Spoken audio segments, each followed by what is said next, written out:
সেই ফজরের সময় গেছি, 1 বিঘা জমি কপিয়ে চলে এনু, কাজ করছি, তোমার হচ্ছে কাজ ইয়াগাই না খো। বেটাকে ওই ফজরের সময় উঠিয়ে থেকেছি, বেটা কি এখন উঠলো? 12টা তো বাজে গেল। এ পাচু, মাচু, এ পাচু,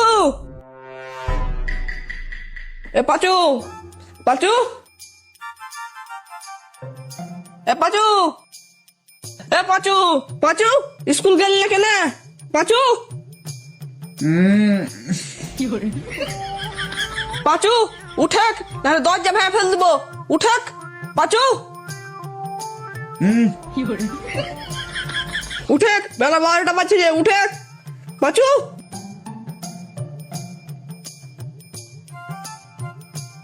তুই ঘরের ভিতরে আছিস কি নাই পাচু? কি চিন্তা করা যায়, বেটা এখনো বিহা শাদি করেনি, তাও দরজা লাগিয়ে শুইতে আছে, বেলা 12টা ভোর।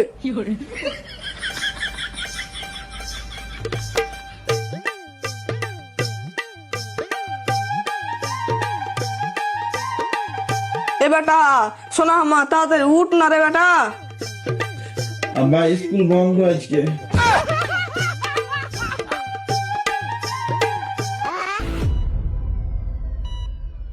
भाई यहाँ पे क्या हो रहा भाई?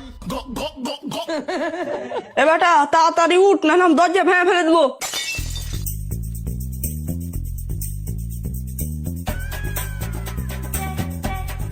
উঠে যাই, আব্বাকে বেশি মিথ্যা কথা কইলে মার খেয়ে নিব।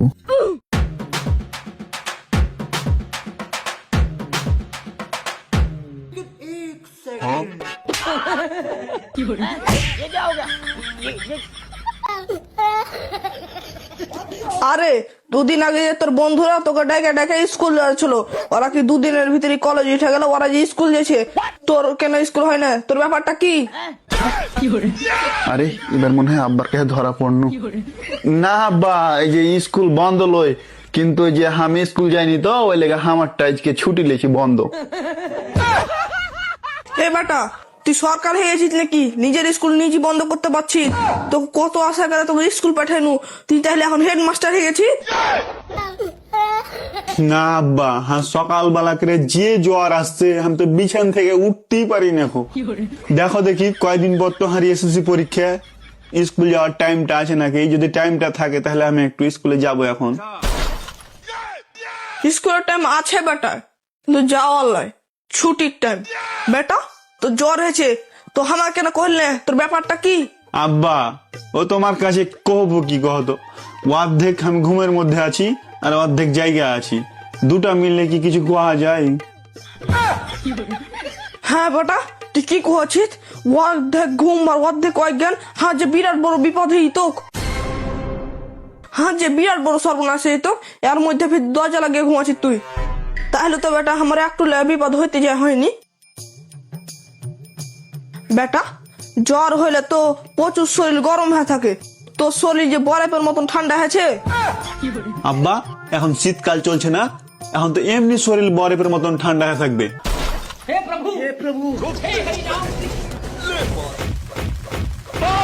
আরে তোর এসব বয়স হয়েছে এখনি যে কাশি হয়েছে, ঠান্ডা লাগছে, জ্বর হয়েছে, এসব বয়স তোর এখনি হয়নি। যদি স্কুল যাওয়ার বাহানা ঢুড়ে পাইস না, তুই 150 রকমের বাহানা দিস খালি। এই সালার বেড়া সালা, সারা রাত যা থাকিস, দিন হলে খালি পড়ে পড়ে ঘুমাইস, স্কুল যাওয়ার কোনো ঠিক ঠিকানা নাই। এটা কি কোনো রুটিন এর ভিতরে পড়ে? কহ তো তুই। তুমি জানো না আব্বা, আমি সারা রাত জায়গা অনলাইনে কাজ করি আর রাতে কত পড়ি। সালার বেড়া সালা ঢপ মারা দেখেছ? তুই যে সারা রাত জায়গা অনলাইনে কাজ করছিস আর এত টাকা ইনকাম করছিস, তাহলে আমাকে কেন কদর কপে যেতে হচ্ছে? ও আব্বা, সবাই যখন রাতে নিন চলে যায় তখন আমি রাত জায়গা পড়ি। তুই রাত যা পড়ছিস, হাত তো তাহলে কপাল খুলে গেল, কষ্টের দিন শেষ হয়ে গেল। তাহলে তো তুই সরকারি চাকরি পাবি, তা তুই রাতে ভালোভাবে পড়ালেখা কর, তাহলে তো হার বেটা এখন সরকারি চাকরি পাবে। বেটা তুই রাত যা পড়ালেখা কর, তুই রাত যা পড়িস, তাহলে তোর ঘর কেন আন্ধার হয়ে থাকে? ও আব্বা, আমি যখন রাত জেগে পড়ি তখন তো লাইট জ্বালা পড়ি, আর পড়া যখন শেষ হয়ে যায় তখন তো লাইট বন্ধ করে নিন চলে যায়। ওটা তুমি বুঝতে পারো না সে। হ্যাঁ রে বেটা, হার ওই জিনিসটা বুঝার বয়স হয়নি। আমি আবার ফের গোড়াতে ফিরে গেল। তুই আজকে স্কুল যাসনি কেন? আগে হাকে ওইটা কহা। আব্বাকে যে আর কি বাহান দিব বুঝতে পারি না। ও আব্বা, ওই স্কুলে যখন আমি যাই ড্রেস ছাড়া, তখন তো স্যার মারে আর কান ধরে খাড়ো করতে হয়। তুই ড্রেস বাদে স্কুল যাবি কেনা? আমি কি তোকে ড্রেস করে দিনি? আব্বা, ওই স্কুল ড্রেস ঘামে গন্ধ হয়ে গেছে, ওই স্কুল ড্রেস পরে যাওয়া যায় না।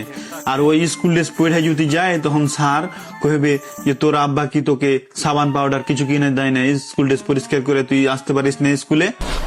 হ্যাঁ, আমি সকাল ভোরে অতখানি ভুঁই কপিয়ে চলে এলু, তা আমার এক ফোঁটা ঘাম পড়লো না। আর তুই স্কুলে যাস তোর বেলে ঘামে বেলে ড্রেস ভিজে যায়। তো বেটা তুই এত প্রেশার কিভাবে লিস? বিশ্বাস না হলে তুমি যে স্যারকে পুছ করিয়ে স্কুলে যে স্যার কিভাবে হারাকে কান ধরে খাড়ো করতে হয় আর অপমান করে।